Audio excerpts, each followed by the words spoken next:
Assalamualaikum warahmatullahi wabarakatuh. Salam sejahtera bagi kita semua.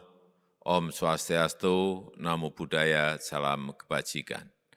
Yang saya hormati para Menteri Kabinet Indonesia Maju, yang saya hormati Founder and Chairman City Corps, Bapak Khairul Tanjung, yang saya hormati para ekonom, para investor, dan pelaku pasar, hadirin dan undangan yang berbahagia. Di tahun 2022 ini, kita menghadapi banyak tantangan dan ketidakpastian global yang semakin meningkat, semakin tinggi. Pandemi COVID-19 yang sudah berlangsung 2 tahun, pada tahun 2022 ini ternyata juga belum selesai. Perekonomian dunia masih belum pulih total, bahkan kelangkaan energi, kelangkaan pangan, kelangkaan kontainer, serta inflasi yang tinggi terjadi di banyak negara di belahan dunia. Pada saat dunia mulai bangkit, memulihkan perekonomian, bulan lalu, Februari, terjadi perang. Perang yang membuat pusing semua negara. Ini akan memperdalam krisis perekonomian dunia dan meningkatkan ketegangan politik dunia. Harga minyak naik, gas naik, bahan baku pupuk naik, dan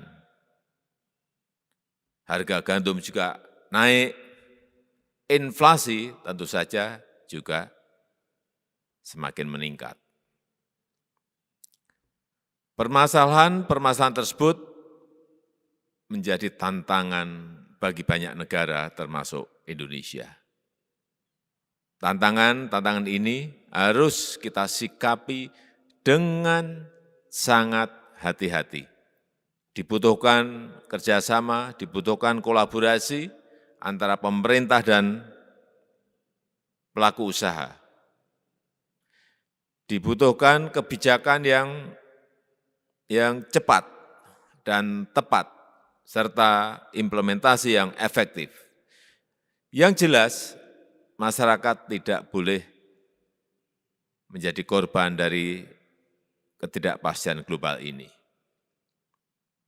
Investasi yang menciptakan lapangan kerja harus terus kita tingkatkan, dan pertumbuhan ekonomi yang inklusif dan berkeadilan harus terus diupayakan. Bapak Ibu yang saya hormati, memasuki tahun 2022 ini, kita memiliki fondasi yang semakin baik. Pertama, kita termasuk negara yang berhasil dalam menangani pandemi. Kasus penyebaran virus COVID-19 cukup bisa kita kendalikan. Perekonomian kita sepanjang tahun 2020-2021 juga terus bergerak, tidak pernah berhenti. Salah satunya karena kita tidak pernah lockdown. Dan ini mempermudah untuk akselerasi perekonomian di tahun 2022. Yang kedua, kita telah memulai reformasi struktural yang paling fundamental dan paling komprehensif di tahun lalu. Diterbitkannya Undang-Undang Cipta Kerja. Dilakukannya penyederhanaan birokrasi untuk investasi, merupakan fondasi besar yang hasilnya kita mulai lihat, kita mulai nikmati di tahun 2022 ini. Yang ketiga, langkah-langkah hilirisasi juga sudah berlangsung besar-besaran di tahun 2021. Ekspor bahan baku, ekspor raw material kita stop. Dan kita mendorong untuk hilirisasi di dalam negeri. Tahap demi tahap, hilirisasi akan semakin tinggi, akan semakin meningkat, dan akan terus ini menggerakkan ekonomi serta menciptakan lapangan kerja di dalam negeri.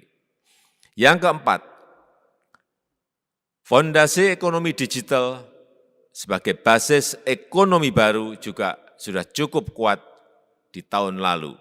Telah lahir Dekakon, telah bertambah terus jumlah unicorn di dalam negeri.